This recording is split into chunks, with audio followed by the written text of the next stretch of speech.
So, Kevin, you're a media producer, a thought leader, a dad, and a husband. How have you adjusted to life under COVID? I actually really loved it. It was nice kind of just having the streets of Ottawa being very empty. The grocery stores were empty for a while. So I actually really appreciated the slowdown of life. Like I didn't realize how fast I was running in life until we actually had the slowdown. And I realized I actually needed a change. Like I needed to slow down. I needed to spend more time with my family and actually not work as much. So I really liked it. And for me, I'm someone that really adapts to change very well. I actually thrive on change. I love change. So for me, it was just kind of another challenge, another adventure. You know, as a father, it was a little bit of an adjustment, just, you know, having the kids at home, and I tend to work from home as well. So having the kids around was a little bit of an adjustment. But overall, I really loved and appreciated the change. Early in the pandemic, you mobilized your networks and your social media channels to become one of the voices commentating on the Black Lives Matter movement. What opportunities did that lead you to? Well, first of all, I think it's important to distinguish between Black Lives Matter, the movement, and just, you know, Black Lives Matter as the topic.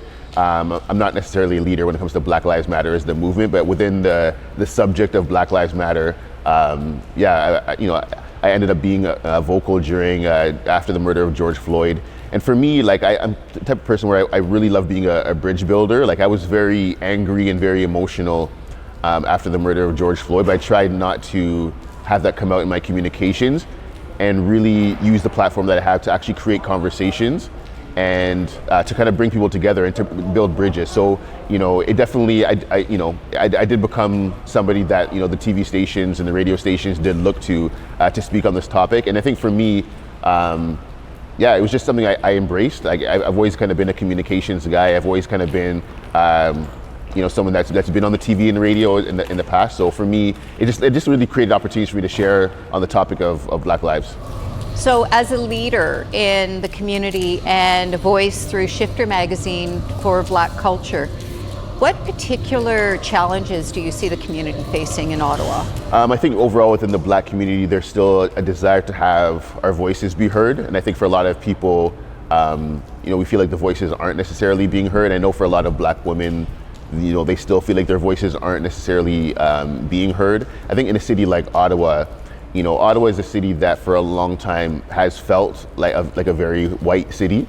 And so I think for us within the Black community, it's been a challenge to have our culture and voices recognized within a city like Ottawa. Like typically when you think of Ottawa, you think of government, you think of tech, which aren't typically Black industries. And so I think just in general, I think we're really trying to change the face of what Ottawa looks like, so that our faces are kind of the faces that you think of when you think about a city like Ottawa.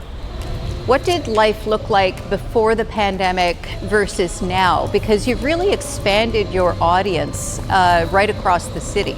I was always a pretty busy person, but I think busy has gone to like a whole different level. Like I was just saying to myself yesterday, I think I need an assistant because like just the amount of requests that come in, and just the amount of even work and business that we've generated over the past while. Like I think honestly 2020, like business wise, like 2020 is like been our best year.